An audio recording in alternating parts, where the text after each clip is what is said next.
Hey students, so as we had promised about releasing the videos for solutions of this session's CM and CS papers, so here we are. So each day we shall be releasing videos for the solutions of CM1, CM2, CS1, CS2, paper A and paper B. So firstly we shall be releasing the solutions of CM1, paper A, that is in this video we shall be discussing that. Tomorrow we shall be releasing the video for CM1, paper B, then it would be for paper CS1, then CS2 and then CM2. So the way exams were held in the same chronological order, we shall be releasing the videos for the same. Hope that these videos are helpful for you all to make a judgment regarding how much marks to expect and not. Um, Although we have tried our best to ensure that there are no calculation errors in the solutions, but then after all, we are humans, so there might be certain errors. So please don't take the solutions which we shall be discussing as the final one. IOFA would be would be declaring the results on December 15th, and they shall be releasing the examiner report as well. So that should be taken as the reference for the final numerical answers. The methods which we might be using, students could have used alternative methods and they might be totally correct. So whatever we shall be discussing in this video doesn't mean that those are the only methods. There could be other absolutely correct alternative methods as well. So in this video, I shall be discussing the about the 10 questions which were there in CM1 paper A, how much time it took me to attempt those. I haven't attempted these on MS Word. I have solved these on paper A itself, but I do have some idea regarding how much time on average it took well prepared candidates to attempt the paper and the common mistakes which many students are committed while solving this paper. So I'll try to keep this video pretty short, 15-20 minutes at the most, so that we can, just cover up all those questions, you know, pretty fast so that you all can relax. I mean, today was the final exam of this session, CM2 paper B. So now hopefully you all can relax for a week and so, and then again, as we are supposed to do, start preparing for our next session. So we'll be starting with the first question.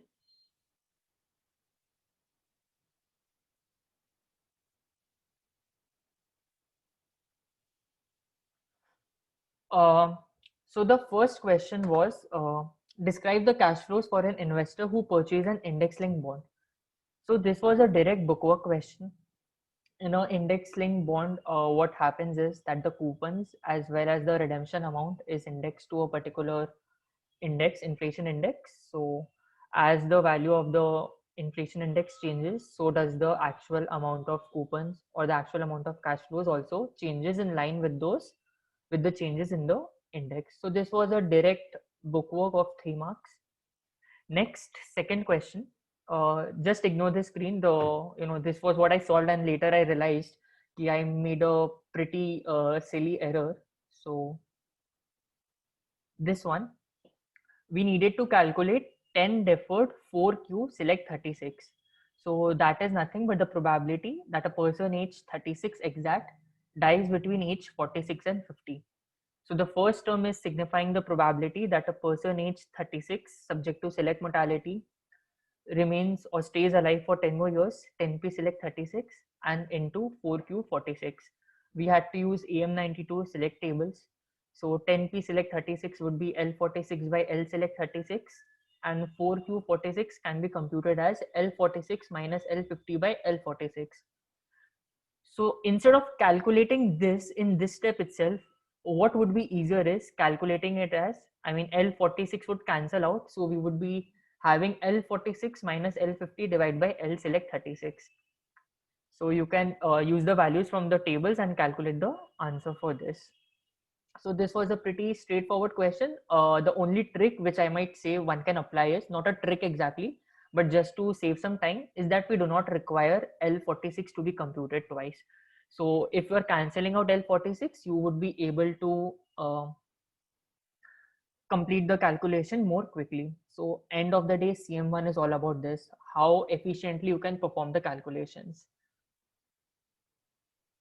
Uh, so now coming to the part 2 of question 2, we had to compute A4625 that is a term insurance which pays out a death benefit immediately on death. Again, these calculations are to the best of my knowledge. There might be errors. It's okay. You all can let us know in case of any discrepancies in value through the comment section of the YouTube video. We shall make rectifications to it and inform students appropriately. So first thing which we need to do here is to transform immediately on death to end of year of death. So we have 1.04 to the power 0.5. This point might be missing here into A4625. Now in tables, in the question, I guess it was given, yes, AM92, 4%. So this term assurance issued to a person age 46 of term 25 years can be calculated as A46 minus D71 by D46 into A71. I keep on emphasizing the need of using D. As I've already said, we try to avoid using the L values, as the typical L values have 4 digits before the decimal place, 4 digits after the decimal place. So if you try to calculate Lx plus n by Lx on calculator, it takes around 20 steps to do so. Whether D is a fairly smaller number. When I say smaller number, it has smaller number of digits. So it's more easy to calculate this. So whenever you see AM92 4%, the first thing which should come to your mind is I should be using D. Alternatively, students could have also used V to the power 25 L71 by L46, but that is again something which is a very inefficient way of calculating during the examination. So the answer which I got was 0.102756. Again, I just solved this once. It took me around 1 hour 45 minutes to solve the paper on paper, not on MS Word. On MS Word, it surely would have taken a lot more time. Most of the well-prepared students were able to, attempt all the questions, around 100 marks, within 3 hours 50 minutes. It took me around 1 hour 45 minutes to solve this on paper. So there might be certain calculation errors. I have tried to cross-check any of them through my students, who are pretty confident about the answers. So again, I would keep repeating this. Do let us know in the comment section and do not take the values to be given. There might be certain numerical or calculation errors in these. Moving forward, the third question, which was a pretty direct question again. Those of you who have read the material, you would see that we do have a formula for NQXY given in the material. So this would be, there's the solution for your first integral is from 0 to 6, second integral is from 0 to t. Then we have SPY mu y plus s. Then we have TPX mu x plus t. First we integrate with respect to s, since the s has limits of t, and finally we integrate with respect to t. So in the question it had been mentioned that x is subject to a mortality of 0.04 and y is subject to a mortality of 0.03. So you can have a look at the solution. E to the power minus 0.03s into 0.03 into e to the power minus 0.04t into 0.04. So this is the format that you need to have in this particular format. Now comparing this with what had been mentioned in the question, A comes out to be 0, B comes out to be 6, C 0, D is T, P is 0.03, Q is 0.04 and X is 0.0012. In the second part, we were supposed to perform calculation of this integral. So it was a normal direct calculation. So the answer which I've got is 0.017399. So it's a normal first to integrate with respect to s. It comes out in the form of t, and then you perform it to get the desired answer. Again, a pretty straightforward question. One thing many students had issues is if they were unable to do the first part, obviously the second part could not be solved. This is something which is directly given in the material, and my students also, we had already covered this in our class notes as well. So quickly moving forward, the fourth question. Well, again, a pretty direct question, but it took a hell lot of time to calculate. This is just the kind of question which, I personally would never want to solve in the examination. A lot of calculation is required. I have summed it because I have tried to written an answer in a very neat form. While I was working, it was all chaos. I mean, पहले इसको calculate करे, उसको calculate करे. So in a very concise form, I have presented the answer. If any one of you were able to, express this in such a simple form at one go, it is pretty commendable. because this type of question is what looks pretty easy, but while solving it, it I guess took me around 15 minutes to come up with the solution, and I had to cross check it whether I've missed something or not. Many students had missed out the monthly part, or they had calculated the probability, one of the probabilities wrong, so they got a different answer. Again, IFOA is very lenient, or should I say they do award step marks. So even if your final answer is wrong, or even if any one of the initial values are wrong, which would ultimately result in all the values coming wrong, they would be giving you step marks for it. So don't be disheartened if your final answer doesn't matches. If you have performed all the steps, you shall be getting a good amount of marking through the step marks. So in the question, basically there was a 20-year joint life term assurance. The amount was of 1,50,000 payable at the end of the year of first death, if it occurs within the policy term. The premium is payable monthly in advance for the term of the policy or until the first death if earlier. So the moment they refer as first death, that is nothing but when the joint life status fails. So this is the EPV of benefits: 1,50,000 A 55 53 20 and a 1 over 55 53, signifying that the joint life status should fail before 20 years, then only the amount shall be paid.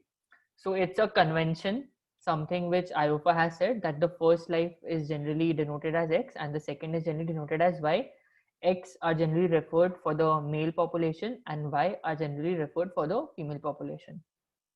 P I have taken here to be the annual premium. If you take P as monthly premium, then we would have a 12P here. Right now I have taken it as an annual premium, so it would be P into ADU 55 53 20 12. So first we split the joint life term assurance into whole minus deferred whole life. This M I have written so that I know I need to use the PMA tables. This F I have written to know that I'll be using the PFA table for calculation of this. It's a very good way. If you always write it in this form, the chances of you making an error decreases substantially.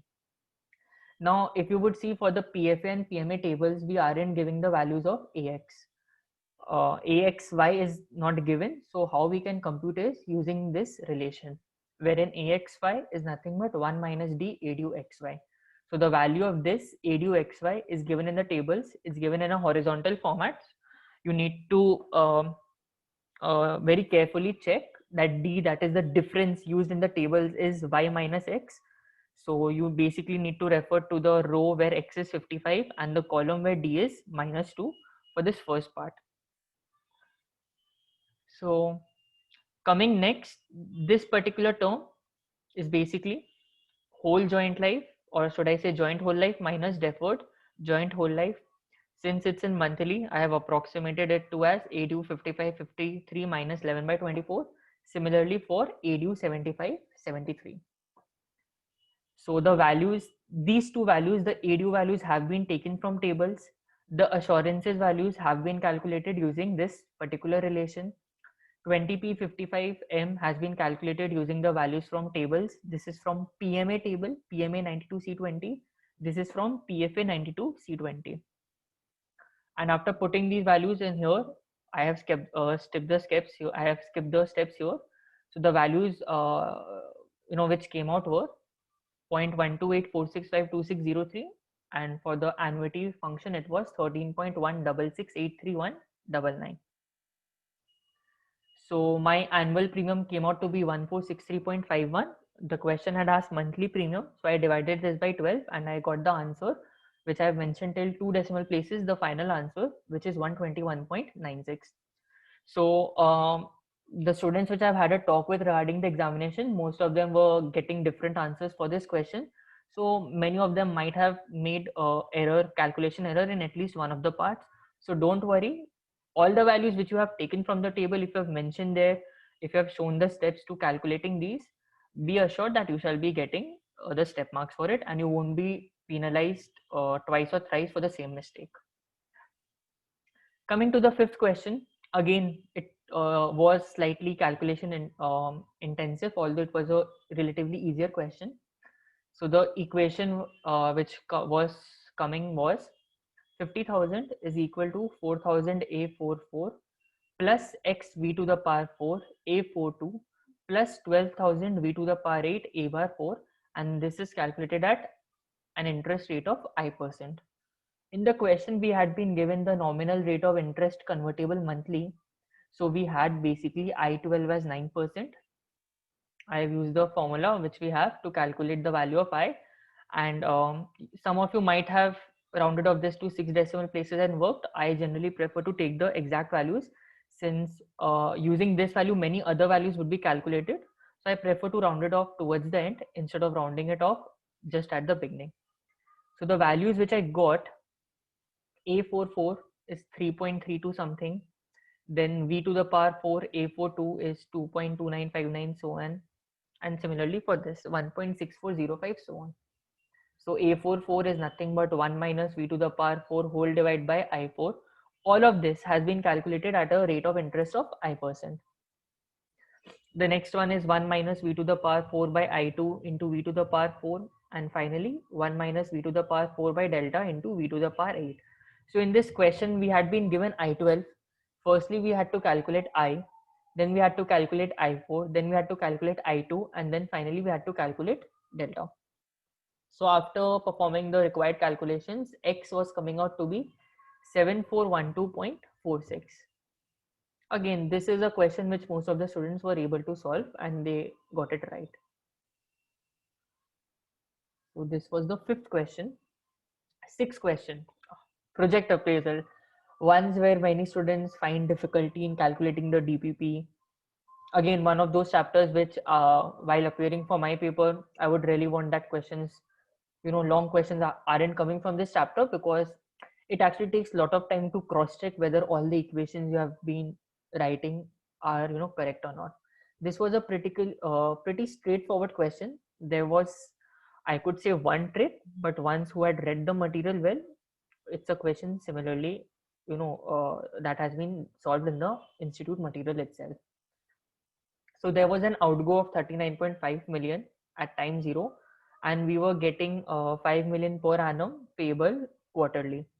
So to calculate DPP is nothing but the smallest time at which the cash flows, the net present value of the cash flows turn positive. So this is the equation. Now I take AN4 on the other side. So there's a slight mistake here. This actually, no, actually it's fine only. 39.5 I have taken there itself. So AN4 is coming out to be greater than equal to 7.9. In the question, it had been mentioned that I is 8% per annum. So I have calculated I4 as well. Now AN4 I have expressed as 1 minus V to the power n by I4. I have multiplied I4 there. Then what I have done is I have taken V to the power n to the other side, and this 7.9 into I4 to the other side. So you all can just practice on the paper. You would see the final equation would be this: V to the power n less than so on. Now V to the power n is nothing but 1.0 to the power minus n. Next, what I have done is taking log on both the sides. And now finally I have minus n less than equal to this term. So you need to be careful whenever you're multiplying or dividing by a negative number, the inequality reverses. So I was getting n is greater than equal to 12.36 something. So which comes out to be 12 years, 133 days. Now in the question, it had been mentioned that the cash flows are paid quarterly. So our DPP answer should basically be in multiples of 0.25 when working in years. So we are getting 12.36. So my basically DPP would be 12.5. That is 12 years, 6 months. As the cash flows are made quarterly. That has been mentioned here. Accumulated profit. So here there was a trick. We need to find the accumulated profit. Initially, the cash flows were being discounted at 8%. And then it had been mentioned in the question that let me see the wordings of it exactly. Once the loan has been repaid, the bank can earn interest on the income at an effective interest rate of 6% per annum. So till the time the project was in red, we would be using 8%. And once the project had a breakthrough, that is after it crossed the DPP, we shall be using 6% interest. we weren't getting an exact DPP of 12.5. So if we take the first cash flows of the first 12.5 years, there would be a certain positive value of the NPV. Had we got an exact answer of 12.5, we could have simply accumulated the cash flows of 12.5 to 15 till time 15. But in this question, we didn't get an exact answer of DPP. We rounded it off. So we need to consider the net present value of the first 12.5 years of cash flow as well. So accumulated profit at time 12.5 for cash flows between 0 to 12.5 is, this is 0 to 12.5, not 0 minus 12.5. So here is basically my income, 5A 12.54 at the rate 8% minus 39.5. And in the first 12.5 years, we be using 8% only. So this is the present value at time 0, and I have accumulated for 12.5 years. So this comes out to be 0.67325. These are all working in million. Now from this is the value at 12.5. Now from 12.5, I shall be accumulating it till time 15. So this value, the accumulated profit at time 12.5 into accumulation for the next 2.5 years, which shall be done at the rate of 6% per annum effective. So this entire thing was the accumulated value for the first 12.5 years of cash flow. Now coming to the last 2.5 years of cash flow. So the accumulated profit at time 15 for cash flows between 12.5 and 15 would be 5s 2.54 at the rate 6%, which comes out to be 13.3585. So we would be adding this value and this value to get the final accumulated value, or should I say accumulated profit. So my answer was coming out to be 14.137. So on. So many students, what they had done is they had just calculated this particular part and they had missed this part. So again, well prepared candidates and the ones who had read the institute material well, they didn't commit this mistake. But many candidates, did forget to calculate this part and add to the answer. Coming to the 7th question.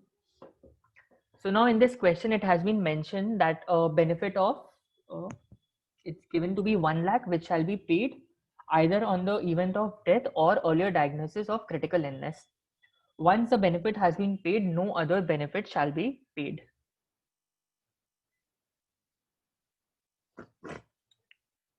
So in the model, there has been given a healthy state, a critically ill state, and the death state. Currently, the person is in the healthy state, as there would be only a one-time benefit payable. So the moment there is a transition from a healthy state to any other state, be the critically ill state or the death state, we are not interested or concerned with the further cash flows, as there shall be no benefit payable in the product. So that is why the arrows coming out from critically ill state for the purpose of this question would be 0, as we're not interested in this particular product design itself. We are only concerned with the first transition out of the current state, which is my healthy state. So rho x and nu x will be coming out of 0. Next part 1 was calculating the EPV of it. So there's 1 lakh. Avoid writing 1, 0, 0, 000. We Indians are working in lakh system. The people in UK as well as in many other countries might be working in millions. So they generally refer 1 lakh as 100 million, 100,000. So it's safe that we do not give any commas itself. They might not like if you give a comma, which is something not consistent with their way of writing. So that is something I always say in the class as well. Avoid giving commas. At best, for your own understanding, what you can do is, if you want to work in lakhs, because that is how we have been tuned to work in, you can write a 1, give a space, 2 zeros, give a space, 3 zeros. In that way, you can very well read it off easily. Whether you are working in crores, lakhs, thousands, so on, avoid giving commas altogether. So this is my amount. D to the power t is my interest rate discounting factor. So from h to x plus t, first time, let the person remain in the healthy state, and then if the person dies or if the person goes to the critically ill state, we shall be getting the benefit. So this is my integral. In this question, while always solving the first time, I missed out the v to the power t term. I calculate the entire thing, and then later, just while I was revising within those 1 hour 45 minutes of my paper itself, I realized in the first question there's a probability, there's no discounting factor. Here it's a EPV, and still I was just going through and I'm like something is missing, and then I realized acha, this 1.03 to the power minus t is there. So this was again a mistake which few of my students did told that they initially committed this mistake, but later on they were able to rectify this. So I has been given to be 3%. Had it been force of interest, it would have been a lot easier. Directly, we could have written e to the power minus delta t. But here we have to work with 1.03 to the power minus t. TPX HH bar, we would having e to the power minus 0.04 t. And this term would add up to give us 0.04. So now the way they have written the answer, I have expressed in that particular form. Notice that 1.03 can be written as e to the power log 1.03. X can be written as basically e to the power log x. So that is what I have done. So 10 to the power 5. So comparing with the symbols they have used, A is 10 to the power 5, B is 0.04, C is 0, D is 20, and Z is minus 0.04 plus ln 1.03. In the next step, I have performed a simple integration straightforward, and I am getting an answer of around about 43,199. Again, I would keep saying this throughout the video. The answers or the values might be different. There might be certain numerical errors. So do let us know so that we can rectify. It is very normal for to perform certain calculation mistakes. Now the next part, the fourth part, the premiums are being paid annually in advance starting from today for a maximum period of 20 years. So we would have a maximum of 20 premiums, the first possible being today at age X, and the last possible premium payment being at age X plus 19. At age X plus 19, we shall be having the 20th premium. So we have P summation V to the power T TPX HH bar. This is the discounting factor. P is the annual amount, and this is the probability that a person remains in the healthy state. Then only it shall be able to make a premium payment. So V to the power T, again, I can write it as e to the power minus t into log 1.03, and this would be e to the power minus 0.04 t. My limits, or should I say the values of the summation, shall start from t equal to 0 and go till t equal to 19. Next part, if you basically expand this, we get a GP, where my common ratio is e to the power minus 0.04 plus ln 1.03.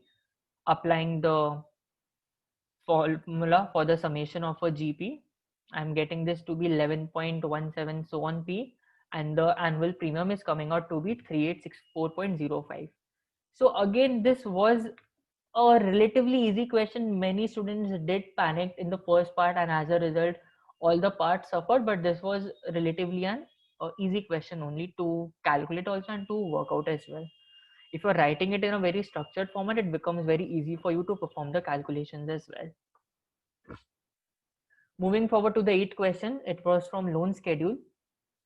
So the first part, the loan amount is 185A16 plus 15IA16. I have used the values from tables, and approximately it's coming out to be 3220. And in the second part, we had to construct a loan table. I have just written the values. Obviously, you all are expected to show a certain amount of working here. So this was the answer I was getting. And finally, in the third part, we had to find, if I'm not wrong, the capital and interest element of the final installment. So just before the final installment, I am finding the loan outstanding at t equal to 50. At we had a term of 16 years, and this is what I've calculated. Again, a relatively easy question. Most of the students were able to solve it completely. Coming to the ninth part. So this is from the chapter bonds, equity and property. So we have been given a fixed interest security of nominal amount, so and so, everything has been mentioned. First part, we need to find whether the investor would make a capital gain or not. So we have a direct formula for the capital gains test. If IP is greater than 1 minus T1 into D by R, we have a capital gain. And if it is less than, we basically have a capital loss. And if it's equal to, we neither have a capital gain or a capital loss. So in this question, we are saying we in fact are having a capital gain. Again, a pretty straightforward part. Part 2, as we're having a capital gain, so if we're asked to find the price which I need to pay to achieve a minimum net yield, could be anything. In the question, I guess it's given to be 4.9% per annum. So I need to assume the worst case.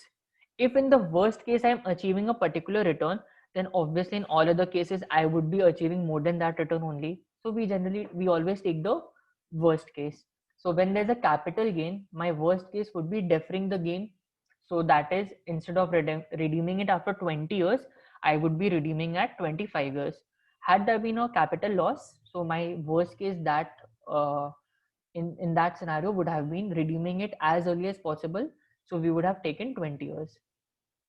Part 3 is to calculate the price which the investor should pay to achieve a net yield of 4.9% per annum. So 6 is the coupon amount, 20% is the income tax rate. The cash flows are made quarterly in arrear. This is 105% is redemption amount, and we have 25%. I have written here to be 1 minus 0.75. I guess there might, oh no, it's fine only. We have a capital gains of 25%. So this is 25% discounting factor, and this is the capital gain. We compute this as 4.9%. I have again skipped the steps here. You all are expected to perform the steps in the examination. So my P was coming out to be 101.03 per 100 nominal. In the fourth part, it is mentioned to, without performing further calculations, how would my answer to part 3 change? So if instead of quarterly coupons, if we have semi-annual coupons, so what we're basically doing is deferring the coupons altogether. The first coupon amount I would have received at time 0.25 or 3 months on after the issue of bond. Now I shall be getting after 6 months of issue of bond. So if we're deferring the cash flows to the investor, effectively the investor would be achieving a lower return. So if the investor wants to maintain the same return and cash flows are getting deferred, so it would be willing to pay a lower price for it. So the price would be decreasing. If you all had time and if you were not able to interpret this intuitively, you could have alternatively calculated the price assuming the cash flows to be semi-annual or half yearly, should I say, and then you would have got the answer and you could have simply compared. Since we are giving the exams on Word, we really don't have the luxury of time. So had it been on paper, and if some of you might have got the time, you could have done it. That is the strategy I also use if I'm not able to crack the answer using logical explanation in these type of questions wherein without calculations we need to comment. So what I do around is I calculate using that thing, and then at least I know whether it would be greater or lesser, and then I can obviously think about if it's coming more, then what could be the possible reason. If it's coming less, what could be the possible reason for it. Last question, which was of 24 marks, profit testing. So I am a part of a lot of WhatsApp and Telegram groups as well for actuarial science. A lot of students were saying we won't be having questions from profit testing. It's not possible to solve, so on. But there we had a question of 24 marks.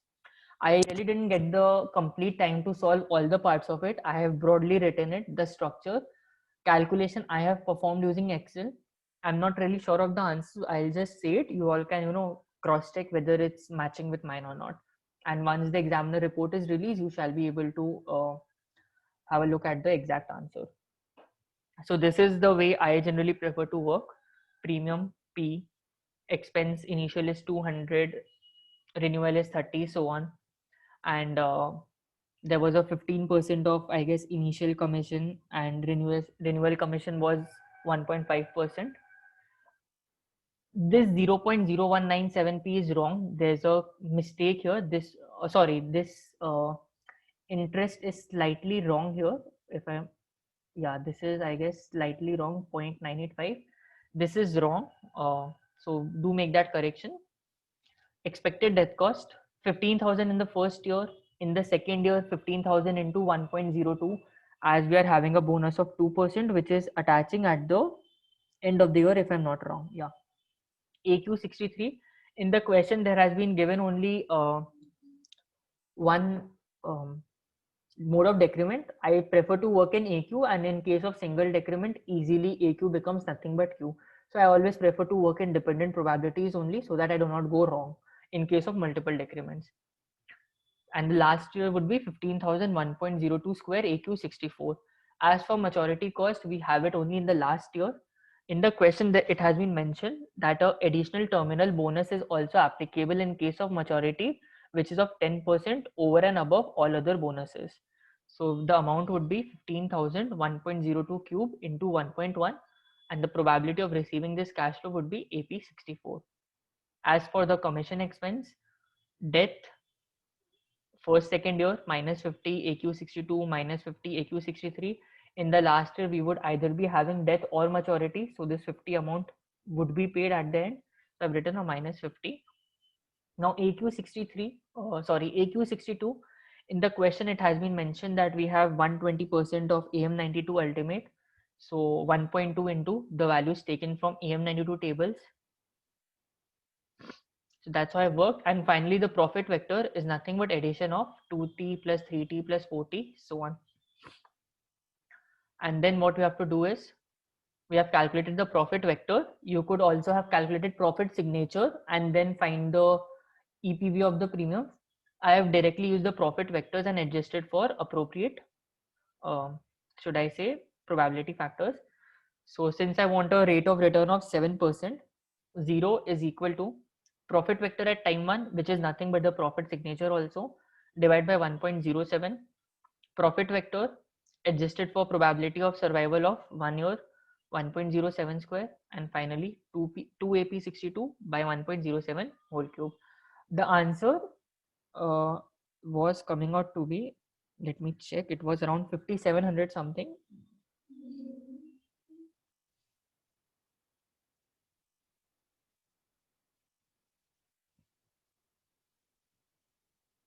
I was getting an answer of roughly 5870. Not really sure about the figure. You all can tally it later. In the second part, we were also maintaining reserves. So what I've done is I've created tables for opening reserve, closing reserve, and cost of increase in reserves. Some of you might be, working with transfer to reserves and interest on reserve, and then, joining both of them. I have worked in a single column only. So this is the additional column which is coming out. So this revised profit vector would be nothing but the original profit vector plus the cost of increase in reserves. So now to find the revised premiums, we have use the same formula, and afterwards my answer was coming out to be 6300. No, just a minute. Let me check. The answer which I was getting was around 6117. For this second part, I was getting an answer of 6117. Please do check the calculation. I haven't really performed this fully. And the third part was discuss briefly whether the reserve set up by the life insurance company would be sufficient or not. So it's a 4-mark comment answer. The examiner report does give a lot of comments. Those are not exhaustive in nature. Any other alternative sensible comment shall be awarded as well. So if you would ask me how I would judge the CM1 paper A, it was easy compared to the earlier terms. Question number 4 for joint life and question number 10 profit testing, and also some of them found this question of project appraisal, question number 6. They were able to solve 6, but most of them got it wrong. So question 4, question 10, even some of them struggled in question 3 and question 7 also. So 3, 4, 7, 10 were the questions where many students struggled in one or the other part. Otherwise, overall, if I would compare it to the earlier papers, the comments part and the theory part was pretty less. It was an easy paper. The students I've had a talk to, the ones who were pretty well prepared, especially with regard to typing on MS Word, they were able to attempt 100 marks of question. They might be having certain errors, but then broadly they were able to attempt the complete paper. As for the passing marks, again, just using the past values, it has been between 55 to 62 for most of the papers. So for this paper also, it should be somewhere between that. I am not really a Jyotish here. I wouldn't be making predictions like an astrologer or other, people in my profession who say the pass marks would be this or that. I really don't want to comment on that. Whatever the institute deems right? They shall be declaring the passing marks. There is no point on us speculating what it could be, what it should have been, and so on. So on 15 December, once we get the results, we would be may know the passing marks as well. um, so I hope you all found this video pretty helpful. You all can just go back and check with the workings, how many questions you got right or wrong, and so on. And this would allow you to have a brief idea regarding how much you would be scoring in your CM1 paper A. So hopefully you all find this video useful. Tomorrow in evening only, we shall be releasing the video for CM1 paper B as well. So keep supporting us the way you have always, for the past many years you have supported us. And don't forget to subscribe to our channel so that you get updated whenever we add a useful video for you all. So have a good day, guys. Good night. We'll again meet day after tomorrow when I would be coming out with the video for the solutions of CS1 paper A.